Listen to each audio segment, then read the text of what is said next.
नमस्कार, मैं संदीप शर्मा और आप देख रहे हैं सिटी तहलका।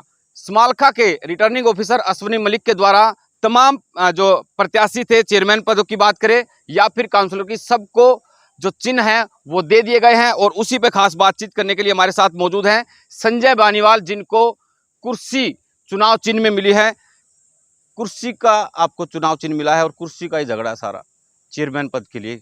सबसे पहले क्या प्रतिक्रिया आपकी? सबसे पहले तो मैं आप सबको और सारे अपने भाइयों को, साथियों को नमस्कार करता हूं, हाथ जोड़ के नमस्कार करता हूं। कुर्सी का मैंने पहले ही सोच रखा था कि कुर्सी का चुनाव निशान लेना है, और वो मेरे पहले ही फार्म में पहले आई वो मांग रखा था मैंने, और एसडीएम साहब ने वो मेरे को अप्रूव कर दिया। हाँ। कैसे चल रहा है चुनाव प्रचार आपका? चुनाव प्रचार मैं कम से कम 5 घंटे सुबह और कम से कम 7 घंटे शाम को डोर टू डोर चल रहा हूँ। मैं ये सोच रहा हूँ कि हर घर तक पहुँचूँ, हर चेहरे तक पहुँचूँ, कि मैं कल को अगर जो कोई मेरे पास आए तो मैं पहचान सकूँ कि ये कौन से वार्ड से आया है, कौन सी जगह से आया है, किस घर से आया है। मान रही है कुछ जनता सपोर्ट कर रही है? बिल्कुल, बहुत सपोर्ट है। वो ये कह रहे हैं कि बदलाव लाना है। एक एमएलए है जो उसका काम देख रखा है लोगों ने, 2 चेयरमैन पहले रह चुके हैं, उनका काम देख रखा है। कैसे लोगों को, रेहड़ी वालों को डंडे मार मार के कैसे बेरोजगार बनाया था, जनता जानती है सारा। बिल्कुल फुल सपोर्ट कर रहे हैं। जहाँ भी जाता हूँ कॉलोनी में खूब स्वागत होता है। भाईचारा बहुत मेरे साथ दे रहा है। छत्तीस बिरादरी के सारे धर्मों के लोग मेरे साथ हैं। किससे फाइट मानते हो आप? मैं तो 2-3 दिन में लगेगा पता। मैं तो अब तक तो किसी से फाइट मानता नहीं, क्योंकि वहाँ 2 गुट लड़ रहे हैं आपस में, जेजेपी और बीजेपी। वो अलायंस तो है उनका, लेकिन दोनों अलग अलग चुनाव लड़ रहे हैं। आधे वोटर उनके बट जाएंगे वहाँ, और कोई कैंडिडेट है नहीं।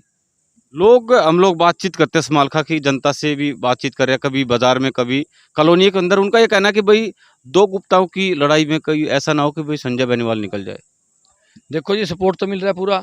बाकी जनता जनार्दन है, ये जो फैसला करेगी, वो आत्मा और परमात्मा का फैसला है।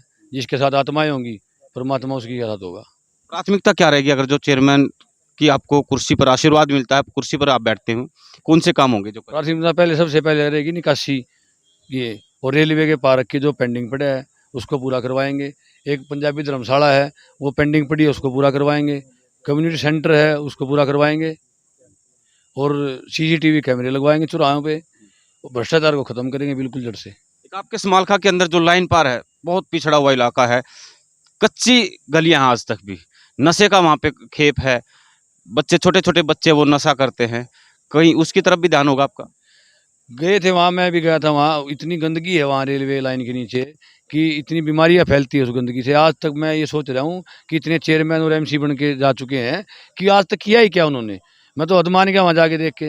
वहाँ पता नहीं लोग कैसे जी रहे हैं, कैसा जीवन जी रहे हैं।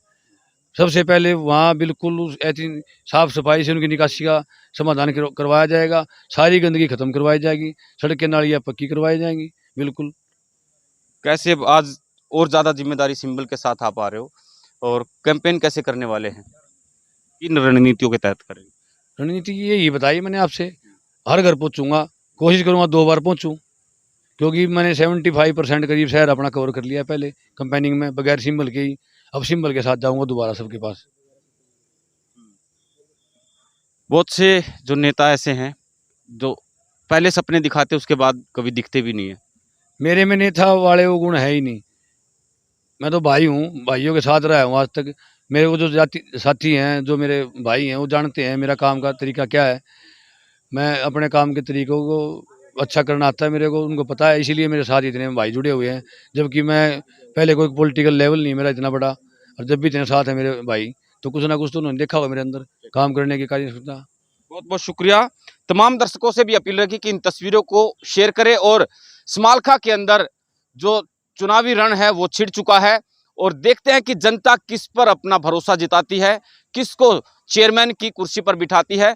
लेकिन संजय बेनीवाल का दावा है कि जो लोगों की समस्याएं हैं उन पर वो खरा उतरेंगे, और अगर जो जनता उन्हें आशीर्वाद देती है तो सभी जो दूसरे नेताओं के द्वारा लुभावने वादे किए जाते थे चुनाव के वक्त, वो लोगों के बीच में रहते थे, लेकिन उसके बाद में ना जनता से मिलते थे, ना उनके काम होते थे, तो वो उनके वादों के विपरीत अपने जो चुनावी वादे हैं उन पर खरा उतरेंगे। और अगर जो जनता उनसे जो उन पर भरोसा करती है, उन पर विश्वास जताती है, तो वो बखूबी अपने जो इस राजनीतिक करियर की वो शुरुआत करते हैं, उन पर खरा उतरने की कोशिश करेंगे, ये उनका दावा है। बहुत बहुत शुक्रिया, नमस्कार।